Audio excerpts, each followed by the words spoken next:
Market जुआ है। आप मार्केट को एनालाइज कर ही नहीं सकते। आप कितना भी ट्राई करो, मार्केट आपसे बहुत ही चालाक है, ऊपर नीचे जाएगा। क्या आपने ये सब लोगों से सुना है?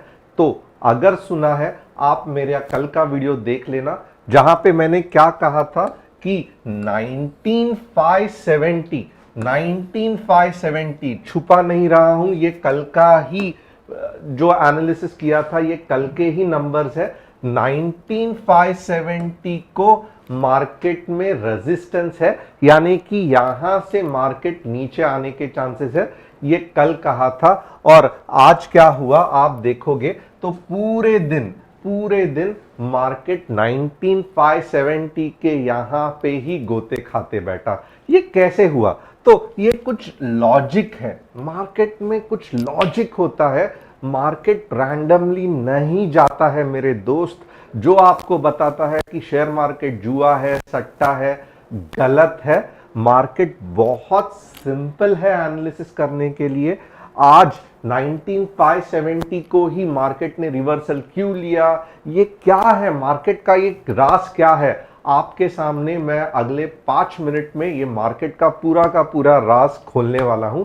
बट उससे पहले बहुत इंपॉर्टेंट है कि आज दिन भर में हमने क्या क्या किया, आप खुद देख लो। हमने ये एक फंटास्टिक सी का ट्रेड लिया, आप देखोगे 19,500 का, और दूसरा बैंक निफ्टी का पीई, फंटास्टिक, दोनों के दोनों ट्रेड चले। आपको क्या करना है, अगर आप नए हैं तो चैनल को सब्सक्राइब, बेल बटन को हिट, डिस्क्रिप्शन में व्हाट्सएप कम्युनिटी की लिंक है, उसे आप क्लिक करके आप भी हमारे साथ जुड़ के ऐसे एनालिसिस खुद कर सकते हो।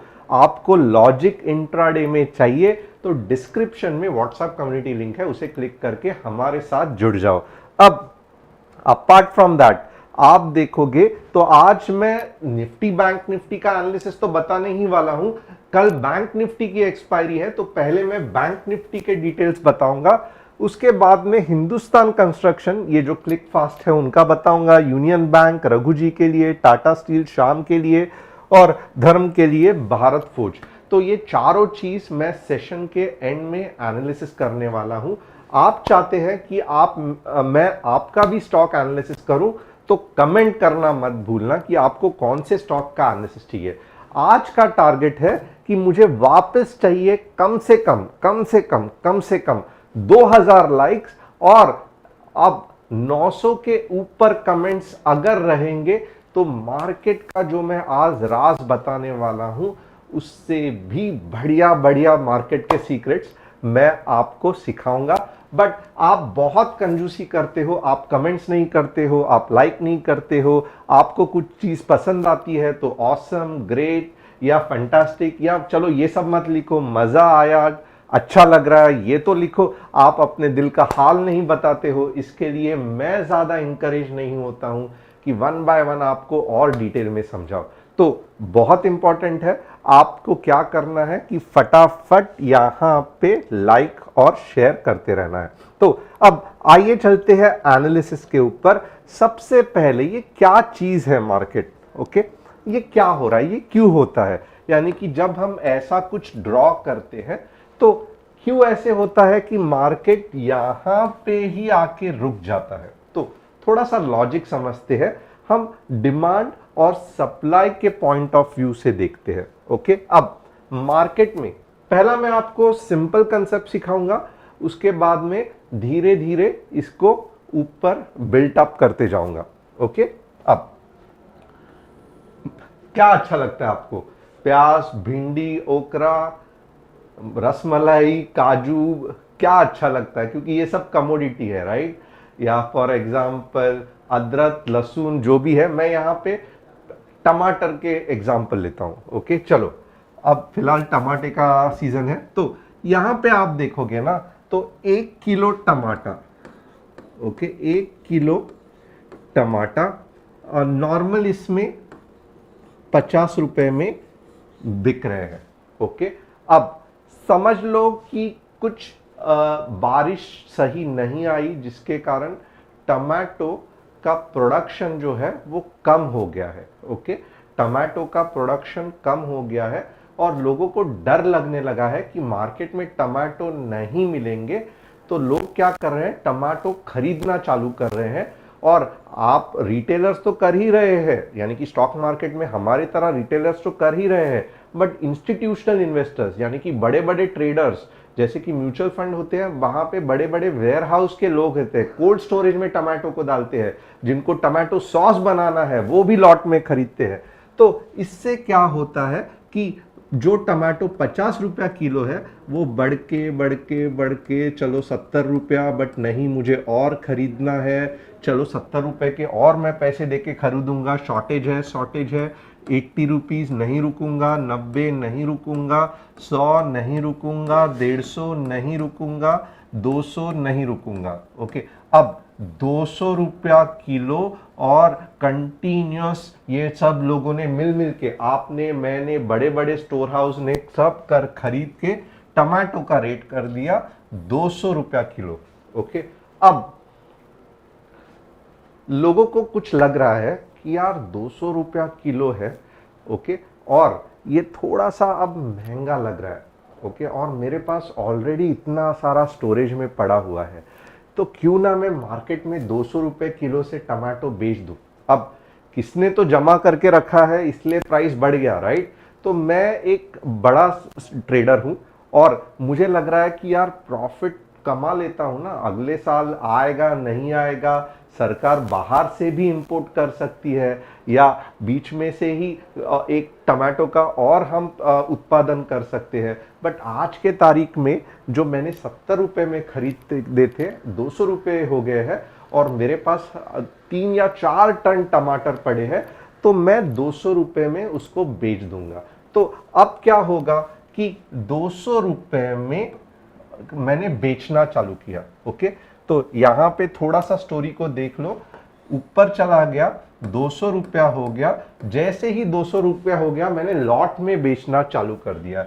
तो इससे क्या हो गया कि वापस टमाटो के रेट नीचे आने लगे 150। ओके, और मेरे पास बहुत सारे टमाटर पड़े हैं, ओके, बट मैंने दिमाग में ठान लिया है कि मैं 200 में ही बेचूंगा।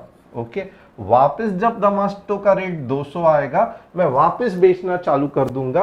150 गया, मैं नहीं बेचूंगा, चलो कोई और बेच देगा बट मैं नहीं बेचूंगा। तो यहां पे मेरे दिमाग में क्या है कि जब जब 200 रुपया का टमाटो आएगा मैं सेलिंग मार्केट में चालू करूंगा। ओके, अब इससे होता क्या है ये थोड़ा सा आप इसका इफेक्ट देख लो।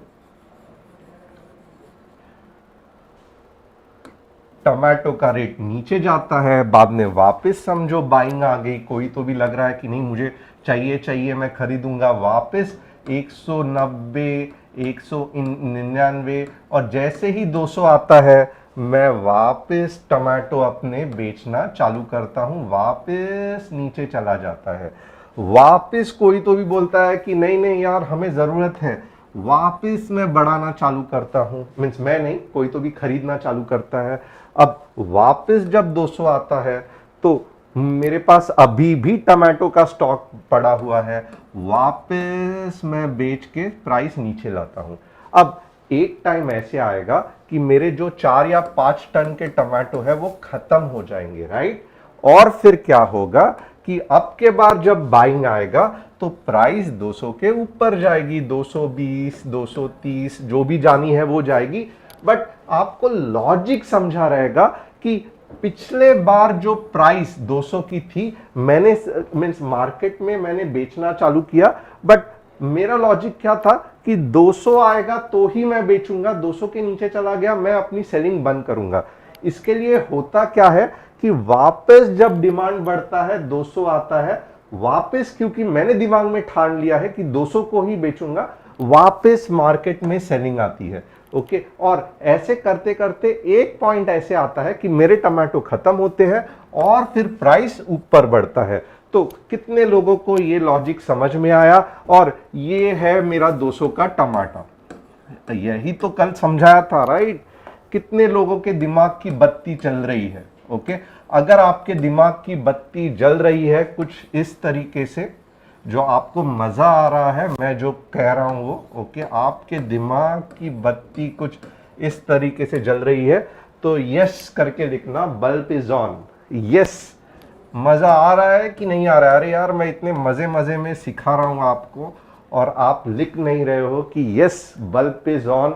मैं चाहता हूं कि कम से कम 1000 लोग तो लिखे कि यस सर आपके टमाटो का एग्जाम्पल समझ में आया, 200 पे ही यानी कि 19570 पे ही आपने जो कहा था सेल आउट क्यों होना है ये हमें पता चला, फंटास्टिक। और यस दिमाग की बत्ती हमारी जल गई और अब हमें पता चला कि मार्केट कैसे डिमांड और सप्लाई पे रिएक्ट करता है। तो आज के लिए ये ज्ञान था, बहुत फंटास्टिक रहेगा, आपको ये हो जाएगा। अब यहां पे आप देखोगे ना कैसे पता चलता है कि पावरफुल सेलिंग है, पिन बार का कंसेप्ट बताया था। नेक्स्ट टाइम यहां पे कैसे पता चलता है कि नीचे का मुंह आने वाला है, यहां पे आप देखोगे डबल टॉप फॉर्म हो गया, बट कोई तो भी 200 रुपए के टमाटे लेके ही बैठ रहा था, sell out sell out sell out. Okay, अब यहां पे डिमांड है वापस ऊपर ऊपर ऊपर ऊपर ऊपर, और मोस्टली कल क्या होगा कि अगर मार्केट को ऊपर जाना है तो अब 19570 के ऊपर डायरेक्टली 19600 जाएगा। ओके, यहां पे कहीं तो भी ऊपर ओपन होगा 19600 के आसपास, फिर कोई तो भी और आदमी रहेगा जो अपने टमाटो 300 रुपए पे लेके बैठा है, वापस थोड़ा सा मार्केट नीचे आएगा, वापस ऊपर जाएगा। ये जब तक चलेगा, ये तब कब तक चलेगा? ये तब तक चलेगा जब मार्केट में टमाटो का शॉर्टेज है और लोग टमाटो के पीछे पागल है। तो समझ में आ रहा है कंसेप्ट?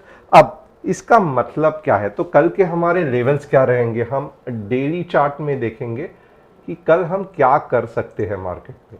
मोस्टली देखो यहां पे अब पता चल रहा है कि 19570 का इफेक्ट निकलते जा रहा है। क्यों? क्योंकि यहां पे देखो एक बार पहले बार ये हुआ, सेकेंड टाइम वापस गया, डबल टॉप फॉर्म हो गया, छोटे टाइम फ्रेम में सेल आउट आया, वापस ऊपर जा रहा है। मोस्टली चांसेस है कि कल मार्केट 19600 पे गैप अप हो सकता है और फिर आइदर रेड या ग्रीन कैंडल से हमें पता चलेगा कि मार्केट में क्या होने वाला है। बट अब कल के लेवल्स कौन से हैं वो देखते हैं। और अगेन यहां पे मैंने सबूत का एक कंसेप्ट बोला था, वो बिल्कुल भी मिस मत करना कि मैं बोल रहा हूं इसके लिए नहीं। और जो नए हैं, जो पहले बार ये फॉलो कर रहे हैं, आपको ये चैनल पे अगर सिर्फ लेवल्स चाहिए, कॉल पुट चाहिए, तो मैं कहूंगा कि ये आप चैनल छोड़ के चले जाओ, क्योंकि यहां पे हमेशा बहुत सारा सीखने की चीज मिलेगी। आपको लेवल्स के साथ कंसेप्ट पता चलेंगे, आप इससे बहुत अच्छे ट्रेडर बन सकते हैं, आपको मार्केट के मुंह का लॉजिक पता चलेगा। बट अगर आपको सीखना नहीं है, आपको सिर्फ सी पी करते बैठना है, किसी के और के कंधे पे बंदूक चला के कितने दिन गोली मारोगे, ये नहीं होगा। बेटर आप एक चैनल से दूसरे चैनल, तीसरे channel, Telegram channel, YouTube channel, WhatsApp channel पे घूमते रहना, आप एग्जिट हो जाओ। ओके, बट यहां पे आपको अच्छा खासा सीखने को मिलने वाला है। ओके, अब ये रहा आवरली का चार्ट। ओके, आप देखोगे ना दो लेवल्स है जहां पे मार्केट रिएक्ट करेगा। सबसे पहले 19600, क्यों? क्योंकि यहां पे सेलिंग प्रेशर मुझे दिख रहा है 19600 पे। अगर जो सबसे पावरफुल सेलिंग प्रेशर है वो कौन सा है, तो वो है 19650 का। ओके, ये है 19650 का, बहुत पावरफुल सेलिंग प्रेशर है। आप देखोगे अब मार्केट बेरिश कब है, तो बहुत सिंपल है, आपको यानी कि लंबे समय के लिए पुट कब लेना है, यानी कि आप अच्छा खासा 100-150 पॉइंट कब एक्सपेक्ट कर सकते हो, जब मार्केट 19525 के नीचे 1 आवर के कैंडल के क्लोजिंग पे अगर आ गया तो आप पुट के बारे में सोचोगे। और पुट के बारे में कहां तक सोचोगे, 19460। तो ये आपके नीचे वाली लेवल्स हो गई, 19525 के बाद 19460। ऊपर वाली लेवल क्या है, तो आप देखोगे मोस्टली कल गैप अप होके 19600 तो जाएगा ही जाएगा। बट अगर 15 मिनट के कैंडल में आपको कुछ इस तरीके से फर्स्ट 15 मिनट्स में आपको मार्केट में बुलिशनेस दिखाई दिया तो ये बुलिशनेस आपको 19635 तक लेके जा सकता है। ओके, और इसके बाद मोस्टली ट्रेड मत करना। तो इसका मतलब क्या है कि ऊपर के डायरेक्शन में आपके दो लेवल्स बन सकते हैं। 19600 फर्स्ट टारगेट, बट मोस्टली अगर गैप अप हो गया तो डायरेक्टली यहां पे ओपन होगा, मैक्सिमम 19635। इसके बाद में अगर आप देखोगे तो एक बार सेल ऑफ होके वापस मार्केट ऊपर आएगा। ये सेम अगर आप देखोगे ना, टमाटो के कंसेप्ट से ही बोल रहा हूं मैं, तो अब आपको समझ में आ रहेगा। तो आपको ऊपर और नीचे के लेवल्स दोनों पता चले रहेंगे। वापस एक बार रिपीट करता हूं, 19520 के बाद 19460 आप पुट ले सकते हो। ऊपर के लेवल्स मोस्टली गैप अप होगा, 19600 आराम से बनाएगा। उसके बाद अगर 15 मिनट्स में पिन बार हो रही है तो 19635 तक आप ले सकते हो। उसके बाद में सेल आउट आने के चांसेस है। तो बाकी का खेल आपको व्हाट्सएप कम्युनिटी में मैं बता दूंगा। अब बैंक निफ्टी देखेंगे फटाफट।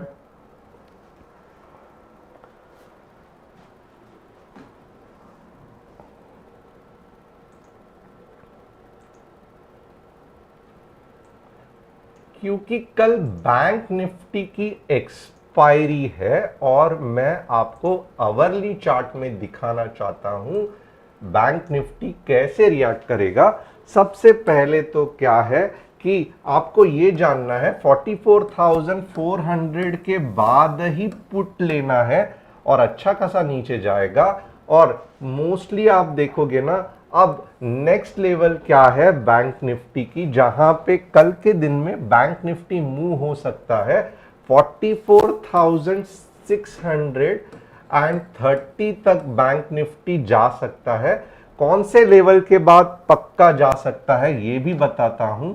अगर आवरली में ध्यान देना, आवरली में 44,580 की क्लोजिंग हुई, 44,580 की क्लोजिंग अगर आवरली में हो गई तो यहां पे आपको कहां तक बैंक निफ्टी लेके जा सकता है, 44,000, मैं तो कहूंगा 660 तक। तो आपको पूरे 100 पॉइंट्स बैंक निफ्टी दे सकता है।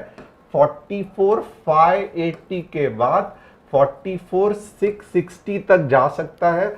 44,400 के नीचे 44,300 आने के बहुत ही बढ़िया चांस है। मोस्टली मैं कहूंगा यहां पे आप देख सकते हो सेलिंग प्रेशर है। तो जब तक ग्रीन कैंडल कुछ इस तरीके से नहीं बनती है, 44,580 के ऊपर आवरली क्लोजिंग नहीं होता है, आपके अगले 100 पॉइंट्स 44,680 नहीं बनेगा। तो मैं कहूंगा सबसे बेस्ट ये बन जाने दो। उसके बाद 100 क्या 200-300 पॉइंट्स भी आप लेके जा सकते हो और नीचे के लिए आपको 44,400 के नीचे आना पड़ेगा पुट के बारे में। तो कल की लेवल्स है फंटास्टिक, मोर और लेस मार्केट ऊपर ही, बैंक निफ्टी ऊपर ही जाने वाला है। बट जैसे मैं कहता हूं, आप मार्केट से सबूत मांगो। सबूत कब मिलेगा? जब मार्केट 44,580 आवरली क्लोजिंग दे देगा आराम से ऊपर, यानी कि 44,730 तक जाने के चांसेस है। तो बैंक निफ्टी का भी एनालिसिस कर दिया। अब आपकी फरमाइश हम देखेंगे हम कैसे सॉल्व करेंगे। HCC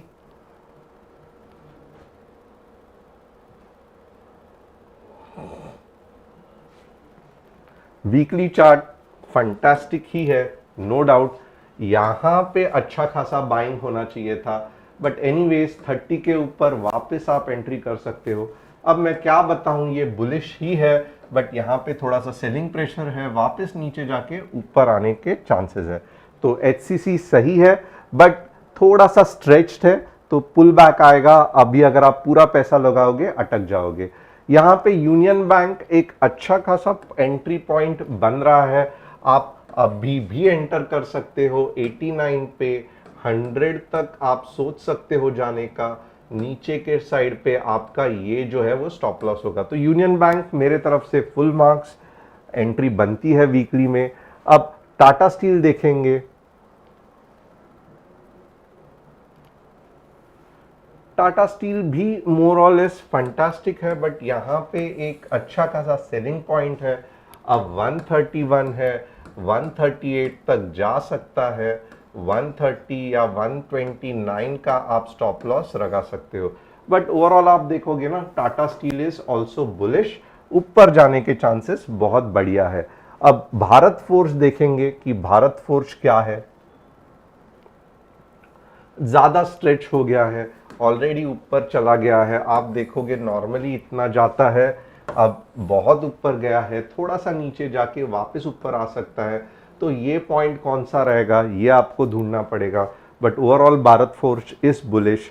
कितना ऊपर जाएगा या सेल आउट आएगा ये डिटेल एनालिसिस रहेगा, जो मैं अभी नहीं करूंगा। बट ओवरऑल आप देखोगे भारत फोर्ज बुलिश है। तो होप आपको आज का एनालिसिस पसंद आया रहेगा। टमाटो का एग्जांपल कैसे लगा मुझे कमेंट करके बताना। क्या आपको मार्केट में सप्लाई एंड डिमांड का कंसेप्ट पता चल रहा है, और आपको अगर मज़ा आ रहा है तो क्यों नहीं आप लाइक कमेंट शेयर करते हो।